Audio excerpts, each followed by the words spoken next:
What is up, weather enthusiasts? I'm your host, Pat's Path Predictor. Let's get right into the weather. And today, we are going to be interviewing a great friend of mine who, in my opinion, specializes in severe weather. You see him right here. This is Noah right here. Noah, Hi, how are you guys. doing? I'm doing. How's it going, Patrick? I'm doing great. Okay. Excellent. All right, so my first question for you, Noah, is that we're looking at all this. We have a moderate risk issued from the SPC. Yes. We know the main threat's going to be wind, but could you, and there's a 45% risk for this stuff. Let's pull it up right here. Could you please explain to the audience what that means in layman's terms and everything like that? Yeah. So it's pretty rare that you'll get a moderate risk issued for wind. Usually, I was thinking about this to myself last night when I was looking at the risk category for the 45 hatched. Usually, if you're going to get winds that are going to be making a moderate risk come to fruition, usually they're going to use the old D word, derecho. And I didn't see it when I looked at the discussion last night, but then I checked again this morning, and the SPC specifically mentioned a derecho is forecast for some of that central Oklahoma area once the storms kind of line out a little bit. A ton of high momentum air aloft, especially once you get up to like 850, 700, and 500. Some of the mixing that the storms are going to produce as they morph into that linear kind of system, that QLCS we call it, that's going to transfer a lot of that high-speed wind down to the surface and a lot of convective downdraft potential with this one, or D-cape as we like to call it. Okay. So you can definitely get some blasts down to the surface. It'll make some pretty good wind gusts with this. Yeah, latest estimate I saw was like 75 miles per hour according to the National Weather Service. My next question for you is that I was looking at this yesterday and this morning, and there was a possibility of supercells before this thing morphed into a derecho. Like, if we do see supercells with this, is it possible we could see tornadoes with this? Because that was a big worry for a lot of people. Absolutely. Yeah, the risk for tornado is upgraded to a 10% hatch today, and it's been growing just a little bit into more central Oklahoma. It started out kind of on that Texas-Oklahoma border there in southwest Oklahoma, and it's expanded a little bit with, I believe it was the 18Z update. The low-level shear in this system is really cranking. Some of that's going to help those downdrafts get that higher momentum air down for the straight-line winds.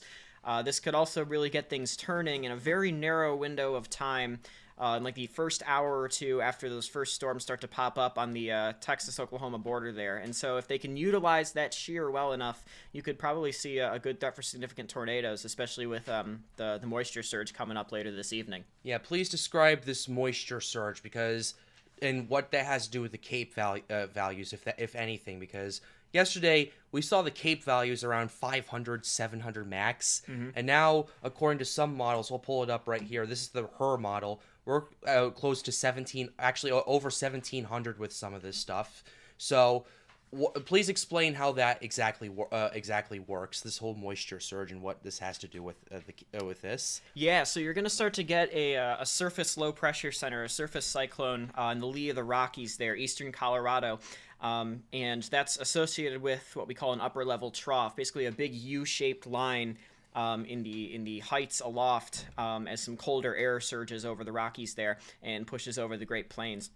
When this low develops, you'll get that counterclockwise rotation of the low, and it's going to pull a lot of that moisture up north into northern Texas, Oklahoma, and even extreme southeastern Kansas as the day goes on, and that'll provide a lot of fuel for these storms to come in. Obviously, the dependency on clearing skies will be a major deal as we go into the evening hours, because you need that sun to kind of heat up and mix that moisture into a deeper layer, and that'll enhance your Cape values a bit. If we stay cloud covered, the sun can't really do its work to warm up the surface, and then your Cape values will diminish. But it is possible that you could pass 1,000, 1,200, maybe even 1,300 joules per kilogram in some of those isolated cells that start up early on. Okay, now we've known for days this isn't going to be driven by the convective available potential energy. It's going to be mostly through shear. In fact, this was a sounding.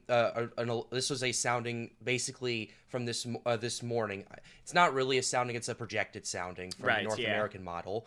And Gotcha. they were projecting shear of 44 knots from surface to 1 kilometer. The SRH is at 615, which you've told me before is a pretty extreme value. So, if we're looking at shear values in SRH of this magnitude, like, what could we expect if this thing blows up, as many are thinking it might? Yeah, so again, the biggest threat with this one is, as Patrick had mentioned, is going to be those straight line winds. Because of the capping inversion that's in place here, that's increasing temperature with height up to about 850, maybe 775 or so there.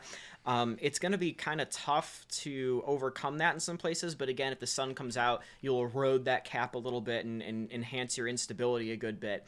But all of that shear, especially there in the low levels, first that'll help initiate maybe some isolated discrete supercells in the early hours, but then very quickly, based on the strength of the upper level pattern, these storms are going to line out. And then all of that shear that Patrick was mentioning up aloft, look at the D-cape values down in the lower left corner here, 1115. That is derecho territory if I've ever seen it. Most of these are usually going to max out around like, oh man, I think it's like 600 to 800 or so is usually like a typical decent straight line wind event. And once you pass those 4 digits, you're usually talking derecho. So that's going to bring a lot of downdrafts down that are going to blast outward and have a lot of outflow. And then you're going to just be mixing out all of that high momentum air aloft way down to the surface. And that's going to be quite breezy, quite windy. Quite breezy, quite windy. Yeah, the shear of this has been absolutely insane. The surface to 6 kilometer, according to the soundings, 91 knots. Which, oh wow, yeah. That is like, that's something that's that's also a pretty extreme value for this case. Oh yeah, that's a lot. Yeah, my last question for you, Noah, is we look at this and people are wondering when this is going to start. There haven't been any watches or warnings yet. When is this? Do you think this is going to start? I've been looking at this. I'm thinking maybe sometime after 5, 6 o'clock or so. Do you think that's a little early, or if that is that a little late? No, I think it's definitely supposed to be an evening into the early hours of the night event. I believe convective initiation right along the Texas-Oklahoma border there is supposed to start firing around 21Z, which would be like 3 o'clock this afternoon Central Time. Not too far from now. But those could be pushed back a couple hours, and the most severe of the event, I believe, is supposed to be around 6 p.m. tonight. I actually forget. I looked at a video by the SPC's Twitter page, and they mentioned in great detail some of the timing that was going into this, and I forget exactly when they said this thing is supposed to shift from a discrete supercell mode into that more so derecho mode, but it's supposed to be an evening event into the early hours of the night, not so much an early afternoon type of thing like around now. Okay, so this is going to be an evening to overnight thing. I can understand why they expanded the risk out to near St. Louis. Then I can understand why they're doing it in that case. Yeah. But yeah, this is looking like a pretty serious situation. We'll continue to update you here on the Pat's Path Predictor channel. But in the meantime, Noah, thank you very much. Thanks for having me, Patrick. Not a problem. Not a problem. That being said, we're wrapping up with this forecast and this interview. I hope you enjoyed it. Be sure to leave a like and subscribe to the channel if you are new. It helps me out and helps you make more videos like these. The goal of this channel is to get more people engaged with weather. Well, with that being said, have a wonderful day, guys. Stay safe.